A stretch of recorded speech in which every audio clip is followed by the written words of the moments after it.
পাশে আমরা আছি সর্বদা। এই মুহূর্তে সময় ত্রিপুরার পর্দায় আপনাদেরকে স্বাগত জানাই আমি মামুন।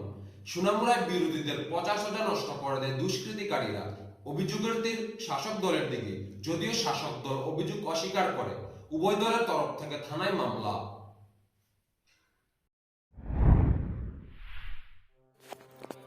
যখন সুপ্রিম কোর্ট বলেছে বিরোধীদের শান্তিপূর্ণ প্রচারে বাধা নয়, পৌর এবং নগর নির্বাচন শান্তিপূর্ণভাবে করতে সুপ্রিম কোর্টের রায়ের পরেও এক প্রকার রাজনৈতিক সন্ত্রাস এবং বিরোধীদের প্রচারে বাধা প্রদান, এসব ঘটনা রুখতে ব্যর্থ রাজ্য প্রশাসন। এবার রাতের আঁধারে বিরোধী দলের প্রচারসজ্জা নষ্ট করার পাশাপাশি বিরোধী দলের সব পতাকা উঠিয়ে নিয়ে যায় দুষ্কৃতিকারীরা। সুনামুড়া নগর পঞ্চায়েতের ৮ নং ওয়ার্ড তথা টাউন হল নিকট থেকে শুরু করে রাস্তার চতুর্পাশে সিপিআইএম ও তৃণমূল কংগ্রেস যে পতাকাগুলো লাগানো ছিল সবকে বা কারা তুলে নিয়ে যায়। তবে বিরোধী দলের অভিযোগ শাসক দলের দিকে। বিরোধী বলছে শাসক দলের পতাকাগুলি জায়গায় ঠিকঠাক রয়েছে, অথচ বিরোধী দলের এইগুলো নেই। বিরোধীরা বলছে শাসক দল ভয় পেয়েছে, তাই প্রচারসজ্জা নষ্ট করা হচ্ছে, যদিও শাসক দলের তরফ থেকে অভিযোগ অস্বীকার করে বলে ৭ নং ওয়ার্ড এবং ৯ নং ওয়ার্ড তাদের দলীয় পতাকা প্রচারসজ্জা নষ্ট করা হয়। এগুলো সব বিরোধীদের চক্রান্ত। তবে এসব ঘটনা এবং অভিযোগ পাল্টা অভিযোগের ভিত্তিতে বোঝা যাচ্ছে শান্তিপূর্ণভাবে নির্বাচন হচ্ছে না সুনামুড়ায়। আমরা আজকে সকালবেলা ঘুম থেকে উঠে যখন শুনলাম যে আমাদের সোনামুড়া শহরের বিভিন্ন প্রচারসজ্জা, বিশেষ করে ফ্ল্যাগ, ফেস্টুন, পোস্টারগুলোকে বিভিন্ন ওয়ার্ডে বিজেপির দুষ্কৃতিকারী গুন্ডারা, মাফিয়ারা, যারা সারাদিন মদমত্ত মাতাল হয়ে কিছু পয়সা খেয়ে রাতের বেলা মুখ বেঁধে, মুখে কাপড় বেঁধে এই কাজগুলো করেছে। আমরা প্রথমত বলছি যে প্রচারসজ্জা নষ্ট করে মানুষের ভোট নষ্ট করা যায় না। মানুষের ভোটটা মানুষের বিবেকের, সেই বিবেকের ভোট মানুষ সিদ্ধান্ত নিয়েছেন যে এইবার মমতা ব্যানার্জির সরকার তৃণমূল সরকারকে ত্রিপুরার মাটিতে প্রতিষ্ঠিত করতে প্রথম যে পদক্ষেপটা সেটা নগর পঞ্চায়েত নির্বাচন সুনামুড়া ব্যবস্থা না নেয় আমরা বাধ্য হব, আমরা দলীয়ভাবে আমরা কিছু সিদ্ধান্ত নিতে, সেটার জন্য পুলিশ প্রশাসন দায়ী থাকবেন। পুলিশকে কি জানিয়েছেন? পুলিশকে জানানো হয়েছে? হ্যাঁ, পুলিশকে আমরা লিখিত অভিযোগ আমরা দায়ের করেছি। পুলিশ কী ব্যবস্থা নেয় শুধু আমি শুনেছি, শুধু আমাদের তৃণমূল কংগ্রেসের পতাকা নয়, অন্যান্য বিরোধী দলের পতাকাও ওরা নষ্ট করে দিচ্ছে। এরকম এটা করে মানুষের ভোট নেওয়া যায় না, মানুষের মন জয় করা যায় না। মানুষ সঠিক সিদ্ধান্ত নিয়েছে। সেখানে আমরা দেখলাম আমাদের এখানে আইএস অফিস হতে সেখানে সুইচ গেট পর্যন্ত আমাদের ফ্ল্যাগ ফেস্টুন, শুধু আমাদের কেন, অন্যান্য বিরোধী অর্থাৎ বিজেপি বিরোধী, সরকার বিরোধী যে সকল রাজনৈতিক দল আছে তাদের ফ্ল্যাগ ফেস্টুন ইত্যাদি সেখানে নষ্ট করেছে। এবং ৯ নম্বর ওয়ার্ড, সেই ৯ নম্বর ওয়ার্ডের মধ্যেও সেখানে আমাদের ফ্ল্যাগ ফেস্টুন সেখানে ফেলে দিয়েছে। বিক্ষিপ্তভাবে আরও আমাদের সাজসজ্জাগুলি সেখানে নষ্ট করেছে। আমরা পুলিশের কাছে আমরা সেই অভিযোগ আমরা করেছি, আমরা দেখি পুলিশ কী পদক্ষেপ সেখানে গ্রহণ করে। গত 2 দিন আগে আমাদের একজন কর্মী জালাল মিয়া, তার বাড়ি বেজিমারা, সেখানে তাকে আক্রমণ করার দলবদ্ধভাবে সেখানে করেছেন। সে প্রাণে বেঁচে যায়, দৌড়ে গিয়ে একটা বাড়িতে সেখানে আশ্রয় নেয়, যদিও পুলিশ সেখানে সহায়তা করেছেন। পুলিশ পরবর্তী সময় ওই বাড়ি থেকে তাকে উদ্ধার করে তার বাড়িতে পৌঁছে দেয়।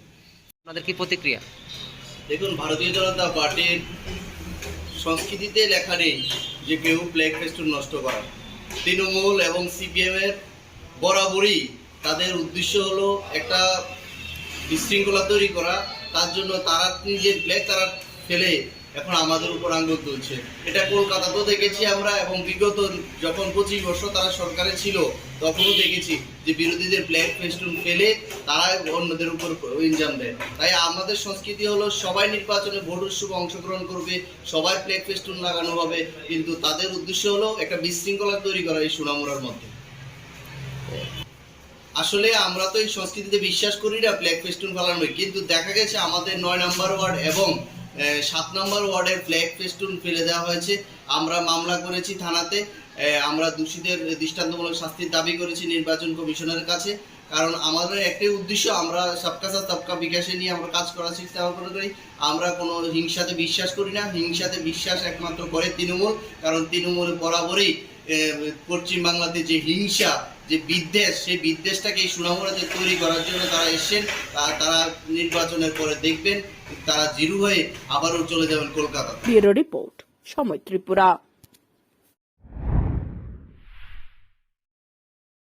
আজ গোপন সংবাদের ভিত্তিতে বিশালগড় থানার পুলিশ নেহালচন্দ্র এলাকায় বেশ কয়েকটি গাঁজা বাগান ধ্বংস করতে সক্ষম হয়।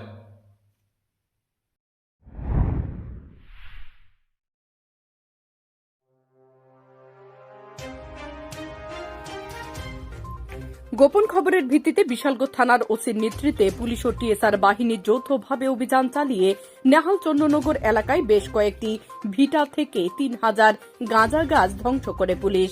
রাজ্য সরকারের নেশামুক্ত ত্রিপুরা গড়ার লক্ষ্যে রাজ্য প্রশাসন প্রতিদিন রাজ্যের বিভিন্ন জায়গায় গাঁজা বাগান ধ্বংস করে। এই ধরনের অভিযান বিশালগড় এলাকায় জারি থাকবে বলে জানা যায়। ব্যুরো রিপোর্ট, সময় ত্রিপুরা।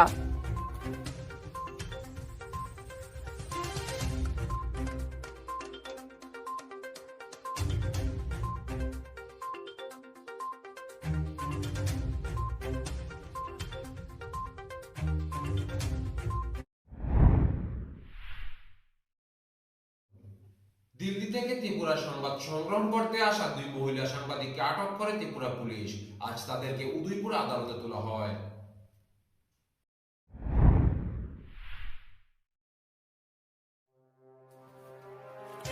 জাতীয় প্রেস ডের দুদিন আগে বিধ্বংস হল গণতন্ত্রের চতুর্থ স্তম্ভ। ফের একবার প্রশ্নের মুখে সংবাদ মাধ্যমের স্বাধীনতা। সংবাদ পরিবেশনের জেরে ত্রিপুরা থেকে ফেরার পথে করিমগঞ্জের নিলামবাজার থানায় আটক হলেন দিল্লির 2 মহিলা সাংবাদিক সমৃদ্ধি শাকুনিয়া ও স্বর্ণা ঝা। তাদের বিরুদ্ধে অভিযোগ, ত্রিপুরায় এসে তারা নাকি লাগাতার সাম্প্রদায়িক উস্কানিমূলক সংবাদ পরিবেশন করেছেন। প্রশ্ন হচ্ছে, পরিবেশিত সংবাদ আদৌ উস্কানিমূলক কিনা তা যাচাই না করে কিভাবে আটক করা হলো 2 সাংবাদিককে? 2 মহিলা সাংবাদিককে রাতে ত্রিপুরা নিয়ে আসে পুলিশ। প্রসঙ্গত, বিশ্ব হিন্দু পরিষদের এক সদস্যের অভিযোগের ভিত্তিতে তাদের আটক করেছে অসম পুলিশ। তাদের বিরুদ্ধে পরপর 2টি মামলা হয়। তবে রবিবার তারা কাজ সেরে ত্রিপুরা থেকে গাড়ি করে শিলচরের উদ্দেশ্যে রওনা দিয়েছিলেন। তখন আটক করা হয় তাদের। মানে কালকে 2 জন সাংবাদিককে অ্যারেস্ট করেছিল করিমগঞ্জ থেকে। ওনারা এসেছিলেন বম্বে থেকে নিউজ কভার করার জন্য। কিছুদিন ধরে বিভিন্ন ন্যাশনাল মিডিয়া এবং বিভিন্ন ফোরামে প্রায় নিউজ আসছিল যে ত্রিপুরাতে মসজিদ ভাঙচুর হচ্ছে, আগুন দেওয়া হচ্ছে, যারা মুসলিম কমিউনিটিতে বিলং করে তাদের দোকানপাট লুটপাট হচ্ছে, পুড়িয়ে দেওয়া হচ্ছে। এগুলি কয়েকদিন ধরে মিডিয়াতে আসছিল। তো ওরা এখানে এসেছিল এই নিউজটা কভার করার জন্য, দেখার জন্য এগুলি সত্যতা। তো ওরা এখানে ভিজিট করেছে, উদয়পুরে এসেছিল, তারপরে নর্থ ত্রিপুরার বিভিন্ন জায়গায় ভিজিট করেছে, যেখানে অভিযোগ উঠেছে মসজিদ অ্যাটাক হয়েছে, দোকানপাট ভাঙচুর হয়েছে, এবং আমরাও পত্রিকা দেখেছি, আপনারা দেখেছেন। এইগুলি নিউজ ওরা দেখে ওরা ফেসবুকে যা ওরা দেখেছে পেয়েছে সেটাকে ওরা পাবলিশ করেছে ফেসবুকে। সেখানের মধ্যে ওরা বলেছে যে মসজিদ বিভিন্ন জায়গায় পুড়িয়ে দেওয়া হয়েছে, অ্যাটাক হয়েছে, বিভিন্ন জায়গায় দোকানপাট ভাঙচুর হয়েছে, আগুন লাগিয়ে দেওয়া হয়েছে, কোনো এক জায়গায় কোরআনও পুড়ে গেছে। এইগুলিকে গভর্নমেন্ট কমপ্লেন্ট হিসাবে এফআইআর করেছে, বলেছে এগুলি করা হয়েছে কমিউনাল হেট্রেড ক্রিয়েট করার জন্য বিভিন্ন সম্প্রদায়ের মধ্যে। এগুলি হলো আউট অফ ইমাজিনেশন, ধারণার থেকে বলেছে, কাল্পনিক। কিন্তু যে এলিগেশনটা করেছে সেটার মধ্যে এমন কিছু নেই যেটার থেকে ইনফার করা যায়, বা তারা যে পোস্টগুলি করেছে সেখানে তারা কমিউনাল হেট্রেড সৃষ্টি করার জন্য বা বিভিন্ন কমিউনিটির মধ্যে একটা হিংসা ছড়ানোর জন্য, ঘৃণা ছড়ানোর জন্য তাদের এই ফেসবুক করেছিল, এইরকম কিছু নেই, কমপ্লিটলি অ্যাবসেন্ট কিছু না। উদাহরণ আমি কোর্টকে বলেছি, কোর্ট শুনেছেন, আমি বলেছি যে ধারা এফআইআরের ভিত্তিতে যে ধারা ওনারা প্রয়োগ করেছেন 153A, 153B, 120B and other section, এগুলির কোনো ভিত্তি নেই। এগুলি FIR contents do not constitute any offence, any such offence. সুতরাং তাদেরকে ডিটেনশন করাটা এটা একটা বদ উদ্দেশ্য করেছে। স্টেট এই ব্যাপারে নট ফেয়ার, ডিজনেস্টলি এদেরকে মানে state is trying to suppress the voice of. শুনেছেন, আমি আশা করছি কোর্ট একটা ভিউ ওপেন কোর্ট এক্সপ্রেস করেছেন, উনি কিছুক্ষণের মধ্যে আশা করি অর্ডার দেবেন। এবং আজকে স্যার এখন পর্যন্ত কি অর্ডার দেব? অর্ডার উনি তো কোর্টে যা এক্সপ্রেস করেছেন, এখনও তো সাইন করেননি, সেই জন্য বলছেন। উনি বলেছেন প্রাইমারি বেসি উনি he is of the view that there is no reason not to grant bail. এখন কি স্যার বেল ক্যান্সেল করেছে না বেল দিছে? না, বেলে তো অর্ডারটা হলে পরে আমরা বলবো। আমরা we are lawyer, unless it is signed by the sometime they are expressing mind, he will go through the records again, then he will finally declare.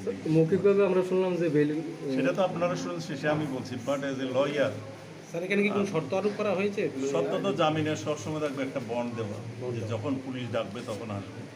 সেই শর্ত হিসাবে কোর্ট বলছেন যে ওরা যাতে কালকে এখানে থেকে পুলিশের কাছে যায়, পুলিশের যদি যা কিছু জিজ্ঞাসাবাদ থাকে পুলিশ করবে। কোন থানা যেতে? এইখানে থানা কাকরাবন থানা। সুতরাং they will appear tomorrow before the Kakraban PS এবং they will answer, they will cover. এই চ্যানেলটা হলো SW নিউজ নেটওয়ার্ক এবং তাদের চ্যানেলটা হলো HW নিউজ নেটওয়ার্ক। SW না SW? HW news network. এটা রয়েছে যে করেছে টুইটার হ্যান্ডেলে, সে কে করেছিল? দুজনেই কোঅর্ডিনেটর, এরা কোঅর্ডিনেটর, ওই নিউজ করেসপন্ডেন্ট, দেয়ার করেসপন্ডেন্ট, বোথ আর করেসপন্ডেন্ট। তারা কি এজ কেমন পাবে? এজ কত আপনারা তো দেখেছেন, আমি তো দেখলাম 27-28, আরো কম, 24-25 হবে। তো নামগুলো স্যার? নামগুলো হচ্ছে সমৃদ্ধি শুক্তনিয়া এবং স্বর্ণা ছা। ওদের কোন জায়গায় বাড়ি স্যার? একজনের বাড়ি হচ্ছে বোম্বে, আরেকজনের বাড়ি হচ্ছে উড়িষ্যা। স্যার নামগুলি আবার বলবেন? সমৃদ্ধি শুকিনিয়া এবং স্বর্ণা ছা। তাদের বাড়ি একজন উড়িষ্যা, একজন বোম্বে। ব্যুরো রিপোর্ট, সময় ত্রিপুরা।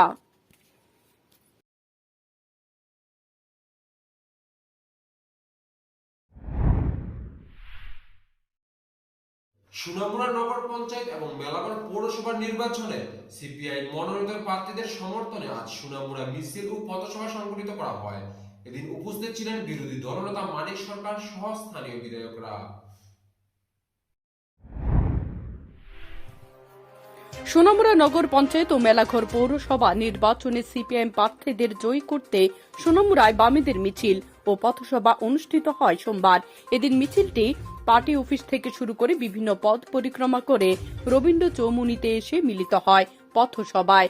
এদিন উপস্থিত ছিলেন বিরোধী দলনেতা মানিক সরকার, বিধায়ক শ্যামল চক্রবর্তী, বিধায়ক শহীদ চৌধুরী, ভানুলাল সাহা, শামসুল হক সহ অন্যান্য নেতৃত্বরা।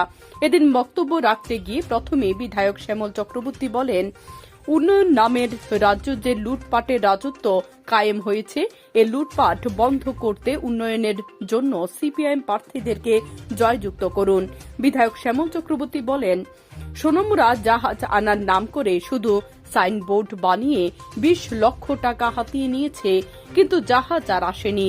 এমনভাবে সোনামুড়ায় সিপিআইএম আমলে বিভিন্ন প্রকল্প বন্ধ করে দিয়ে টাকা লোপাট করা হচ্ছে। সোনামুড়া খেলার মাঠের পাশে খেলোয়াড়দের জন্য ভবন নির্মাণ করা হয়। এ ভবন এখন মদের অফিসে পরিণত হয়েছে। খেলোয়াড়দের জন্য তৈরি করা জিম সেন্টারের যাবতীয় সামগ্রী নেতাদের ঘরে। আলাদা আলাদা রুম, তাদেরকে শেখানো হবে, ড্রেস চেঞ্জ করবে, তারা মাঠে থাকবে। সোনামুড়াবাসীকে জিজ্ঞাসা করুন, আজকে মদের কারখানা তৈরি করে গেছে, মদের অফিস তৈরি করেছে, এটাকে মদের অফিস। এমনকি এখানে বিধায়ক এলাকা উন্নয়ন তহবিলের টাকা থেকে জিম করার জন্য, তাদের স্বাস্থ্য ঠিক রাখার জন্য আমি একটা জিম দিয়েছিলাম। আমি শুনতে পেয়েছি খেলোয়াড় আমার কাছে বলেছে সেই জিমের জিনিসপত্র এখানকার রাজনৈতিক দলের নেতারা বাড়ি ঘরে নিয়ে গেছে আর বাকি। সরকার বলেন জনবিচ্ছিন্ন একটি পার্টি মানুষের স্বার্থে নয়, কাজ করছে লোটপাটদের স্বার্থে। উনি বলেন মানুষ এখন বুঝে গেছে আস্তে আস্তে বিজেপির ভরা ডুবি শুরু হয়েছে। 1 বছর হতে চলেছে কৃষক আন্দোলন, কিন্তু সরকার এখনো কোনো কথা শুনছে না। মানুষ বুঝতে পারছে বিজেপিকে আর ভোট দেবে না। বিজেপি বিভাজনের রাজনীতি করে, ধর্মীয় উন্মাদনা সৃষ্টি করে রাজনীতি করে। তাই শান্তি সম্প্রীতি উন্নয়নের জন্য সিপিআইএম প্রার্থীদের জয়ী করতে আহ্বান করেন তিনি। এটা তো মূল প্রশ্ন চলে আসছে, শান্তি সংহতি সম্প্রীতি। যে বাংলাদেশের দুর্গাপূজার সময় যে ঘটনা ঘটল নিন্দাজনক, আমরা নিন্দাকে জানিয়েছি।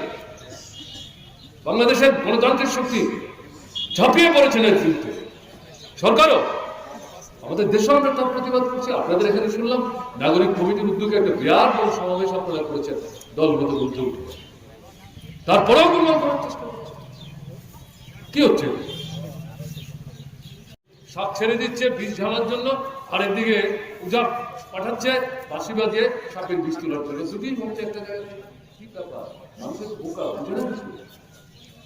এরকম একটা জায়গায় দাঁড়িয়ে প্রশ্নটা কি? প্রশ্ন হচ্ছে গণতন্ত্র, কথা বলার, মত প্রকাশের স্বাধীনতা, সমালোচনা করার অধিকার, কোনটা ভালো কোনটা মন্দ আমার বলবার অধিকার। এটা ধরবে না, এর সঙ্গে ভোটের সম্পর্ক আছে। বাড়িতে থাকতে পারবো না, যেখানে জন্ম করবো বড় হলাম, মা বাপ দাদু কাকা জ্যাঠা জেঠিমানে সেই বাড়িতে থাকতে পারবো না। কিরকম কথা বলছে? এই জায়গাটায় দাঁড়িয়ে কিন্তু এই ভোটটা এসছে। কাজে একটা রাস্তাঘাট রেল এগুলো ভাববেন না বলছি না, কিন্তু মূল এই প্রশ্নগুলো সামনে চলে এসছে। তাদের কোনো নৈতিকতা নাই, এরা দুর্বল আদর্শের দিক থেকে, রাজনীতির দিক থেকে, কর্মসূচির দিক থেকে, প্রশাসন পরিচালনার দিক থেকে। তাই মানুষকে ওরা ভয় পাচ্ছে, ভয় পেয়ে আপনাকে ভয় দেখাবার চেষ্টা করছে। তাই কিন্তু ঘুরে তারা দেখবেন ওরাই পাবে, ওদের ক্ষতি করতে বলছে। যাদেরকে পাঠাচ্ছে তারা তো আপনার ঘরের ছেলে মেয়ের মতো বড়। একটু যদি পিঠে হাত দিয়ে মাথায় হাত দিয়ে মিলাবার চেষ্টা করেন, 2-3-4 দিন পর দেখবেন মাথা নুয়ে বলছে ভুল করে বলছে। এটাও করতে হবে, এদের ফিরিয়ে আনতে হবে। এরা জন্মসূত্রে শত্রু হয়ে জন্মায়নি, খারাপ কাজের জন্য জন্মায়নি। শোষকরা লুটেরা যারা যে সমস্ত কথাবার্তা সমাজ চক্রবর্তী বলছিলেন ষোলোবারের অভিজ্ঞতা দিয়ে, তারা তাদের স্বার্থ রক্ষা করার জন্য এই ছেলেদেরকে তারা বিপজ্জনক করছে। একটু ধৈর্য ধরে যদি বোঝাতে পারেন তাদেরকে আপনারা জয় করে আপনার সম্মান করবেন। যে কথা বলো, নিজের বিষয়গুলোকে যুক্তিসঙ্গতভাবে বুঝবার চেষ্টা করুন এবং মানুষকে জয় করার চেষ্টা করুন। এই আবেদন আপনাদের কাছে রেখে আমি আমার কথা বলা শেষ করছি। সবাইকে ব্যুরো রিপোর্ট, সময় ত্রিপুরা।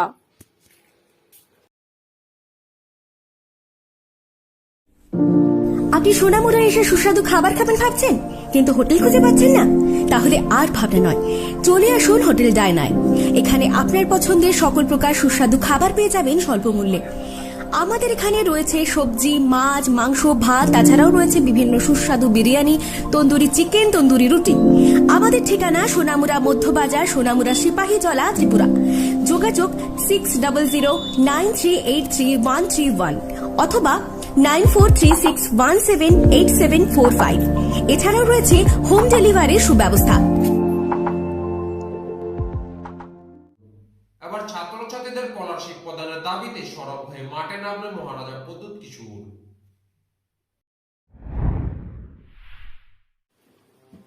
ছাত্রছাত্রীদের স্কলারশিপের দাবিতে ইতিমধ্যে ত্রিপুরা প্রদেশ এনএসইউআই এর পক্ষ থেকে বিভিন্ন দাবি দাবা তোলা হয়েছে। এবার ছাত্রছাত্রীদের, বিশেষ করে উপজাতি ছাত্রছাত্রীদের স্কলারশিপের দাবিতে ময়দানে মহারাজা প্রদ্যুৎ কিশোর মানিক্য।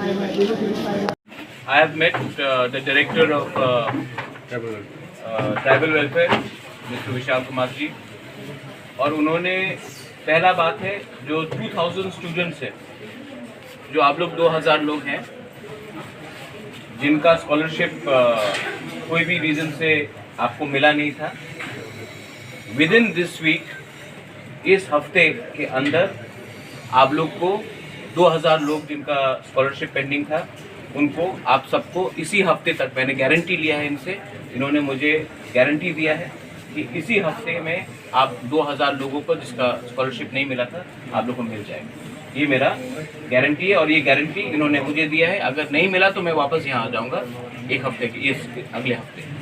ये आपका गारंटी आगे नहीं रहो चल जी, ठीक है। ओके। दूसरा है कि बहुत लोगों को फुल अमाउंट नहीं मिला है। जैसे कि किसी ने कहा है कि आपको अगर 1 लाख मिलना था तो आपको 20,000 मिला है, किसी को 15,000 मिलना था तो 1500 मिला है। तो उन्होंने कहा है कि सिस्टम में कुछ प्रॉब्लम था, वो ये सिस्टम को इसी महीने तक ठीक कर देंगे। जो स्टूडेंट्स बाहर में हैं उनको, जिनका बैंक अकाउंट में कुछ प्रॉब्लम था या नाम में कुछ प्रॉब्लम था, ये लोग हमारे डिपार्टमेंट ये ठीक कर देंगे। आपको ईमेल करना पड़ेगा। मैंने कहा है कि पूरा डिटेल्स मुझे दीजिए, मैं खुद भी अपने फेसबुक या ट्विटर या इंस्टाग्राम पेज में लगा दूंगा कि हमारे जो तिपरासा स्टूडेंट्स हैं वो उनको मालूम पड़े कि किस अकाउंट में क्या ईमेल करना है। लेकिन जो बाहर में है उनका भी प्रॉब्लम का, समस्या का हल निकल जाएगा। और एक चीज़ है बहुत इम्पोर्टेंट है कि इस साल 26,000 एप्लीकेंट्स ने अप्लाई किया है स्कॉलरशिप के लिए। नेक्स्ट ईयर हमें गारंटी दिया गया है कि नॉट ओनली 26,000, हम लोग डबल करके 50,000 लोगों भी करेंगे। लेकिन आज सबसे बड़ा चीज़ है कि जो 2000 स्टूडेंट्स हैं जिनका पैसा अभी तक आया नहीं है, इसी हफ्ते आपको मिल जाएगा और अगले हफ्ते तक जो रॉन्ग एप्लीकेट जिसका प्रॉब्लम था वो क्लियर हो जाएगा। तो आप लोग चिंता मत करो, I am here with you, Bobagra is here with you. Don't worry. We will solve all our problems together. हम लोग पॉजिटिव काम करेंगे। आप लोग का भविष्य है, आप लोग का फ्यूचर है, आप लोग आपका फ्यूचर के बारे में कोई कॉम्प्रोमाइज नहीं करेंगे। ब्यूरो रिपोर्ट, समय त्रिपुरा।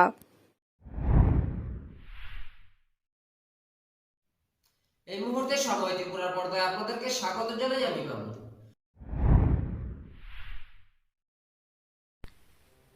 সিপাহীজলা জেলা ভিত্তিক অনূর্ধ্ব 17 বালক বালিকা বিভাগের কাবাডি প্রতিযোগিতা অনুষ্ঠিত হয় আজ সোনামুড়া মহকুমার গরুবান উচ্চ মাধ্যমিক বিদ্যালয়ের মাঠে। জেলা ভিত্তিক উক্ত কাবাডি প্রতিযোগিতাকে কেন্দ্র করে এক অনুষ্ঠানের আয়োজন করা হয়। অনুষ্ঠানের শুভ সূচনা করেন নলছর বিধানসভা কেন্দ্রের বিধায়ক সুভাষ চন্দ্র দাস। উপস্থিত ছিলেন পঞ্চায়েতের সমিতির ভাইস চেয়ারম্যান জিতেন্দ্র দাস সহ অন্যান্যরা। জেলা ভিত্তিক উক্ত ক্রীড়া প্রতিযোগিতার জেলার বিভিন্ন মহকুমার থেকে প্রতিযোগিতারা অংশ নেয়। এদিনের প্রতিযোগিতারা বিজয়ী দলকে পাঠানো হবে রাজ্যভিত্তিক আসরে। রাজ্যভিত্তিক আসরটি অনুষ্ঠিত হবে অমরপুরে।